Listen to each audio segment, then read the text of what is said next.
Komisi 8 DPR RI minta umroh mandiri tidak dipersoalkan. Pameran keris di Bali, pengunjung dapat menyaksikan pembuatan keris.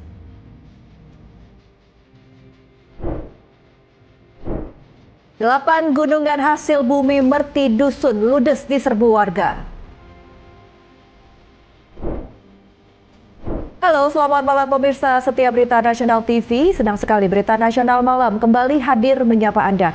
Selain 3 berita utama tadi, akan ada informasi lainnya dari dunia politik, ekonomi, hingga isu sosial yang sedang hangat diperbincangkan. Bersama saya, Restu Wulandari.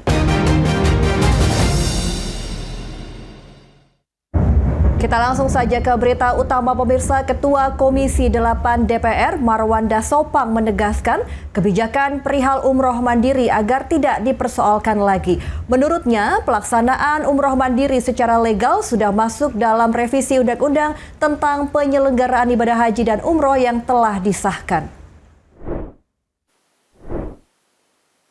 Ketua Komisi 8 DPR RI Marwanda Sopang menjelaskan umroh mandiri dilegalkan merupakan bentuk upaya pemerintah untuk melindungi jamaah. Marwan menyebut bahwa sebelum diputuskannya undang-undang tersebut, sudah ada jamaah Indonesia yang telah melaksanakan umroh secara mandiri. Oleh karena itu, dengan dilegalkannya umroh mandiri berguna untuk melindungi jamaah warga negara Indonesia yang ingin melaksanakan ibadah umroh tanpa biro travel. Ini kan sebetulnya sudah selesai. Mengenai umroh mandiri ini tidak perlu diributkan. Karena umroh mandiri sudah berjalan. Sebelum undang-undang diputuskan juga sudah berjalan. Banyak orang pergi umroh tidak lewat travel. Oleh karena itu, kita memutuskan dilegalkan, dimasukkan dalam undang-undang. Ada orang berumroh secara mandiri. Dari Jakarta, Ade Chandra, Berita Nasional TV. Bisa dimasukkan. Selain itu pemirsa, Komisi 8 DPR juga meminta pesawat yang akan mengangkut jamaah haji ke Arab Saudi pada musim haji 2026 mendatang berusia maksimal 12 hingga 15 tahun. Menurutnya, pesawat dengan usia muda selalu minim masalah, sedangkan pesawat berusia tua menunjukkan risiko yang lebih tinggi.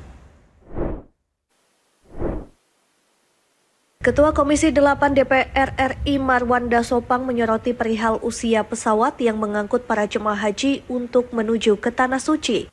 Marwan meminta pesawat yang mengangkut jemaah haji berusia maksimal 12 hingga 15 tahun. Hal tersebut disampaikannya usai menggelar rapat kerja bersama Kementerian Haji dan Umroh di Kompleks Parlemen Senayan, Jakarta.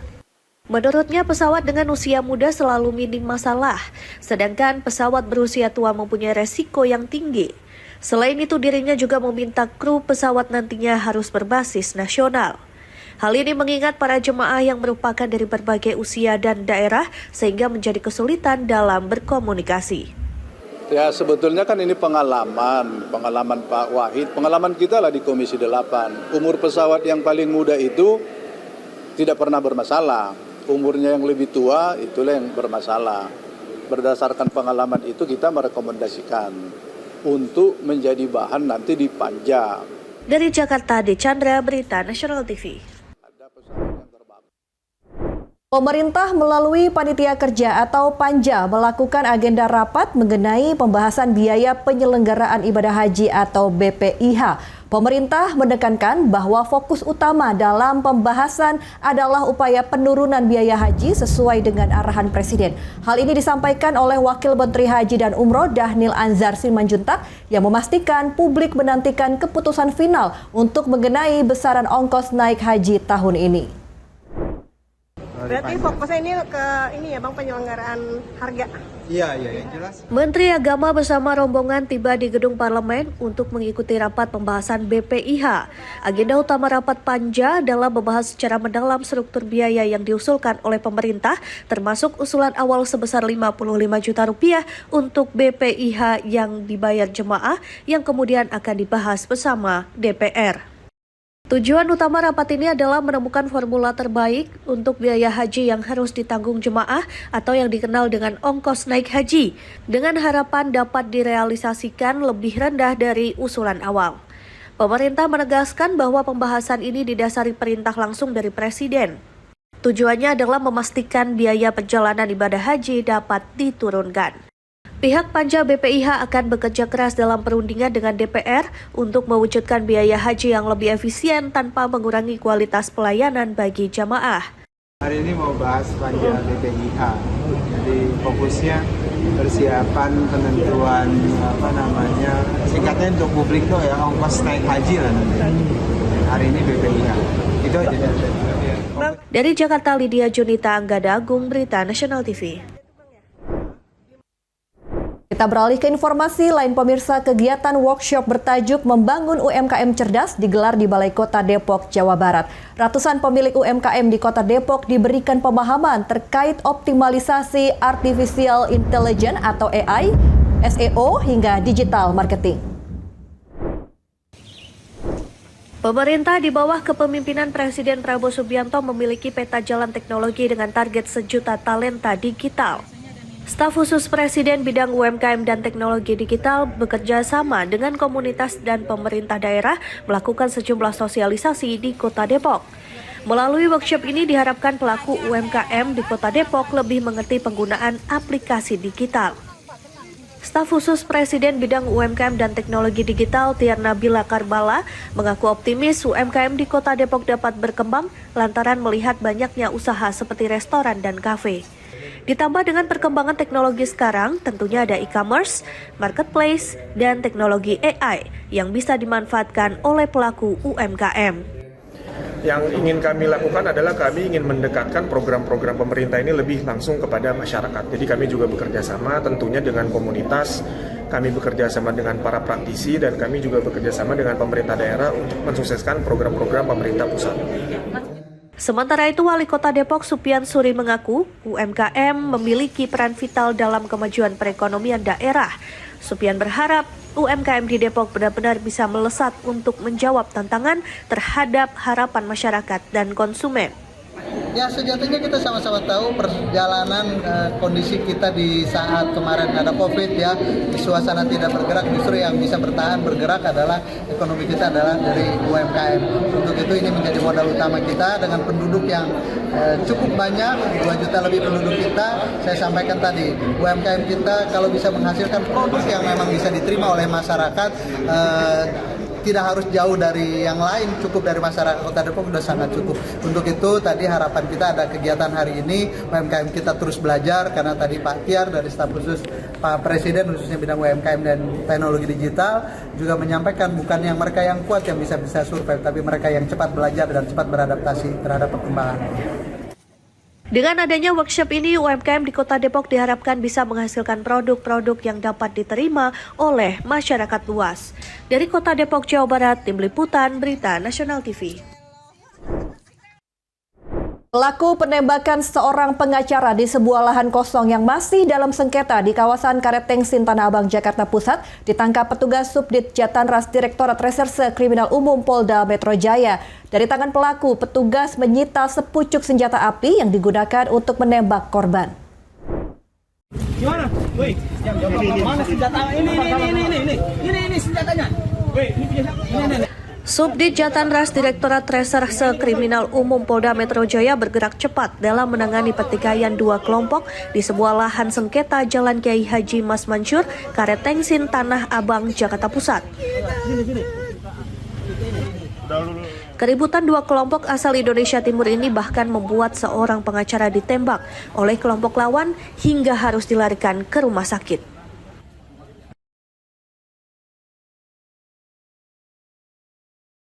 Berbekal video amatir dan rekaman CCTV, pelaku penembakan akhirnya diringkus Selasa malam. Pelaku yang diketahui berinisial DD tak berkutik saat disergap petugas Jatanras di Jalan Sukabumi Utara, Kebonjeruk, Jakarta Barat. Saat digeledah, petugas menemukan sepucuk senjata api yang digunakan untuk menembak korban. Untuk kepentingan penyelidikan, pelaku kemudian digelandang ke Polda Metro Jaya untuk diperiksa lebih lanjut.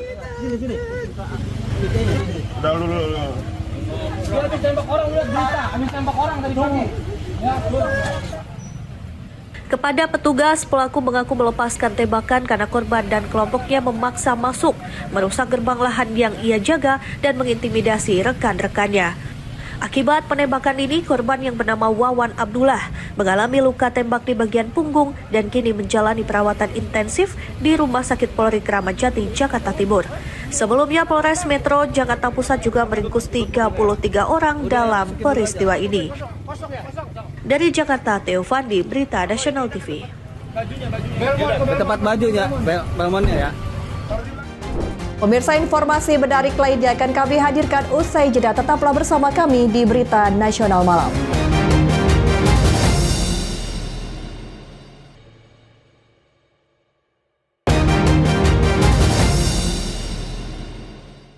Anda kembali bersama kami di Berita Nasional Malam. Pemirsa, keris tak hanya bermakna sebagai sebuah karya budaya berupa senjata yang monumental. Namun, keris juga merupakan salah satu identitas yang khas dan memiliki tempat tersendiri bagi masyarakat Indonesia. Dan untuk melestarikan keris sebagai budaya dalam konteks kekinian, digelar pameran keris di salah satu museum di Ubud, Gianyar, Bali. Selain dapat menyaksikan puluhan keris yang dipamerkan, pengunjung juga dapat menyaksikan proses pembuatan keris langsung dari empunya.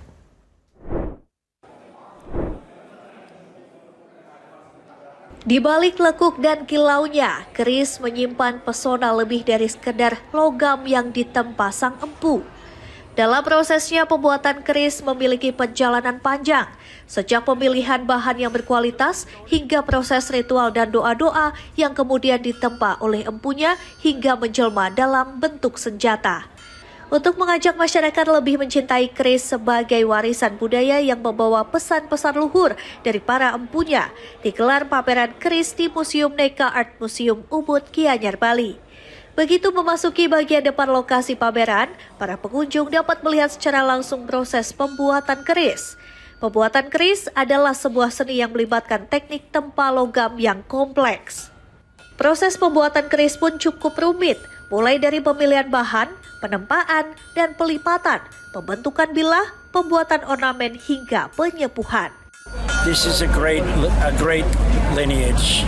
It's something very Indonesian.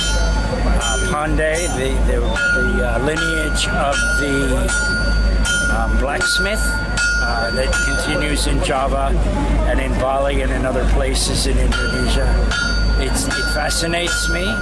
Particularly, I know from my Pandai friend in Denpasar, the iron soil that they use comes up from by the volcanoes, and it's black. And how they form the curves in the kris. I think there's a name for them, but I forget what it is. And we're here at the Neka Museum, which is probably the greatest collection of kris, certainly in Bali, maybe in Indonesia, maybe in the world, I don't know. Thank God for Pak Neka and his swadharma to collect kris. When you go through the museum, it's so fascinating to see them from all over Indonesia, small ones, big ones, jeweled ones, carved ones. It's really a great thing. Setelah puas melihat secara langsung proses pembuatan keris, pengunjung bisa menyaksikan keris dalam berbagai zaman dengan diajak masuk ke ruang pameran pavilion keris untuk menyaksikan koleksi puluhan keris dari Neka Art Museum. Koleksi keris di Neka Art Museum bukan hanya menyimpan keris sebagai artefak, tapi juga sebagai jiwa yang hidup. Neka Art Museum bahkan menjadi museum pertama di tanah air yang secara khusus memiliki ruang pameran pavilion keris. Tidak cukup dibuat tercengang dengan koleksi puluhan keris yang ada, para pengunjung kembali dibuat kagum dengan puluhan lukisan yang terpajang di dinding museum. Lukisan bertema keris tersebut secara umum berupaya menampilkan keris dari berbagai lintas zaman dengan sosok yang berbeda.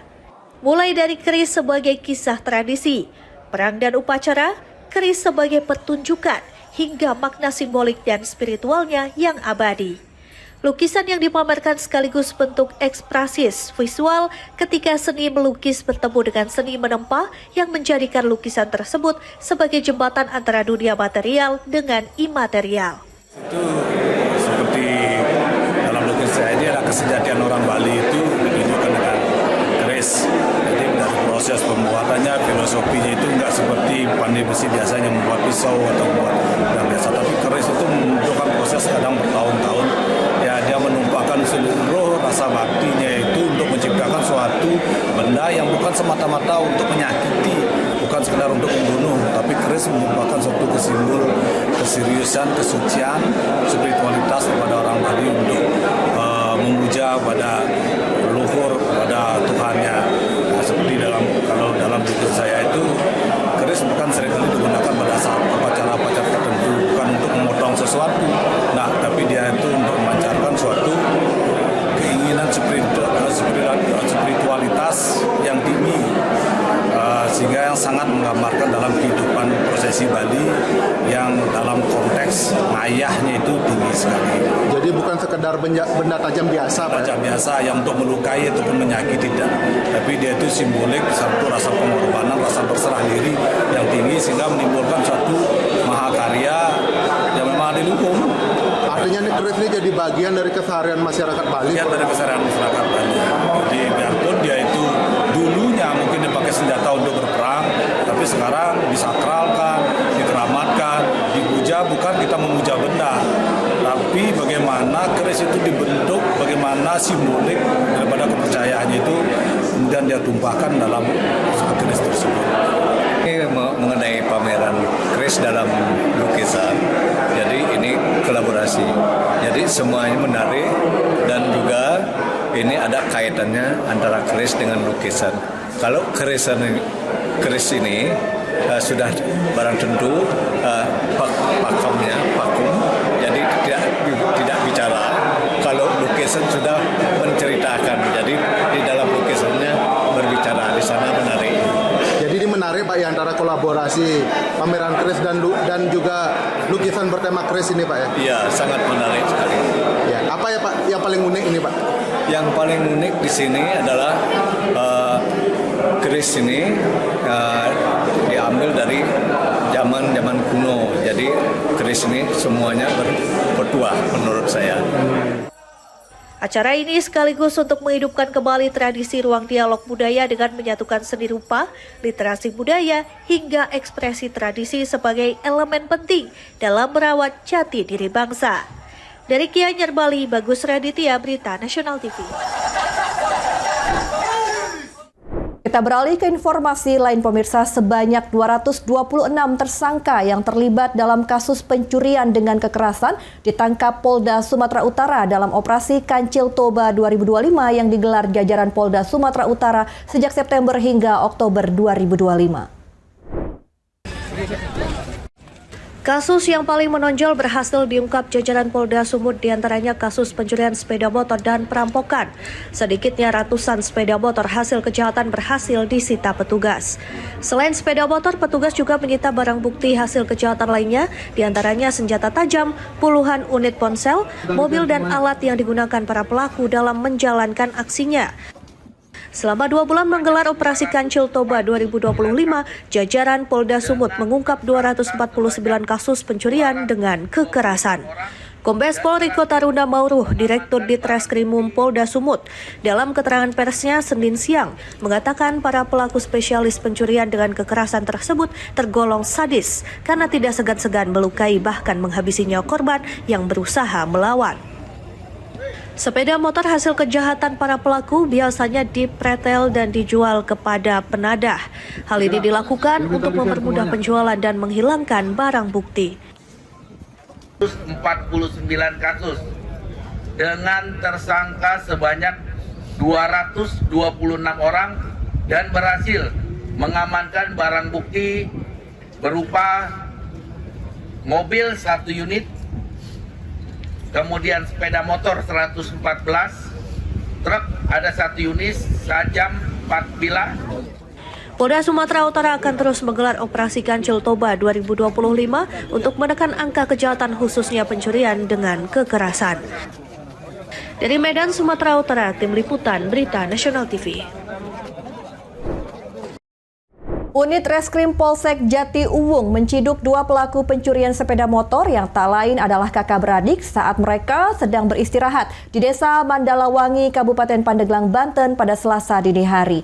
Dari tangan tersangka, polisi menyita puluhan mata kunci letter T, sepeda motor, dan diduga satu pucuk senjata api rakitan.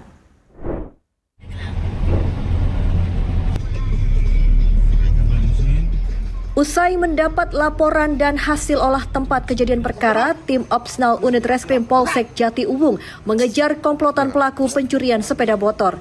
Berbekal petunjuk, petugas berhasil menciduk kedua pelaku RJL dan FML yang merupakan kakak beradik yang sedang beristirahat di sebuah warung lesehan di Jalan Raya Pandeglang. Petugas langsung memborgol kedua pelaku dan menggeledah tas mereka dan ditemukan puluhan anak kunci letter T beserta gagangnya. Tak hanya itu, petugas juga menemukan diduga senjata api rakitan yang disimpan di dalam pakaian pelaku. Dari hasil interogasi, kedua pelaku mengakui usai mencuri sepeda motor milik warga Jati Uwung yang sedang terparkir di halaman rumah. Kompol Robiin Kapolsek Jati Uwung mengatakan, mengaku tim Opsnal yang dipimpin Kanit Reskrim AKP Deri mendapat laporan dan teriakan warga yang motornya dicuri saat berpatroli. Petugas langsung mengejar hingga Selasa dini hari dan berhasil mengamankan kedua pelaku di daerah Mandalawangi, Pandeglang. Rangkas Bitung. Kronologisnya adalah ada warga teriak motornya dicolong. Kami langsung action karena kami patroli di lapangan, kami lakukan pengejaran. Akhirnya ketangkaplah di daerah Rangkas Bitung di Mandala.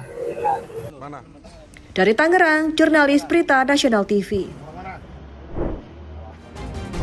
Ya, pemirsa, informasi menarik lainnya akan kami hadirkan usai jeda. Tetaplah bersama kami di Berita Nasional Malam.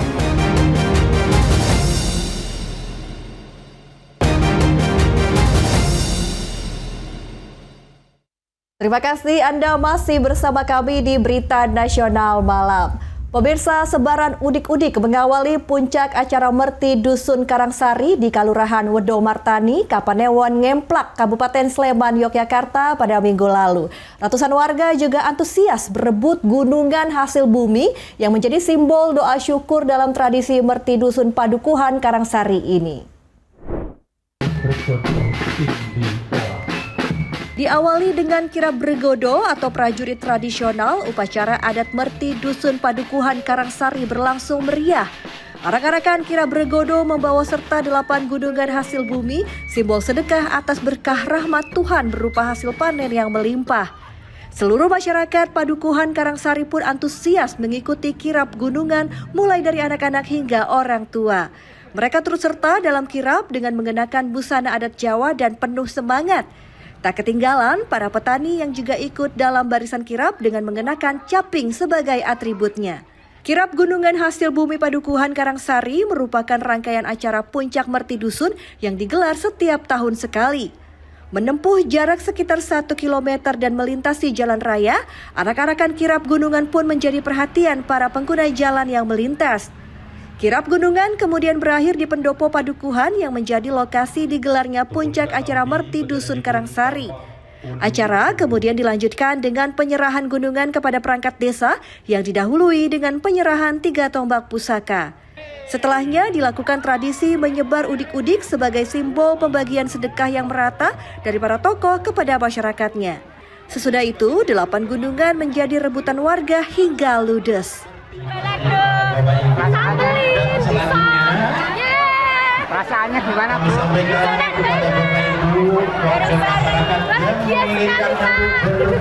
Khususnya harapannya nanti bisa petani bisa membuahkan hasil petani yang baik, yang sempurna, yang bisa diharapkan dari para petani sehingga bisa menghidupi keluarga di masyarakat tempat kami. Selain sebagai simbol doa syukur dan pengharapan, upacara adat Merti Dusun Padukuhan Karangsari juga menjadi upaya pelestarian budaya warisan leluhur.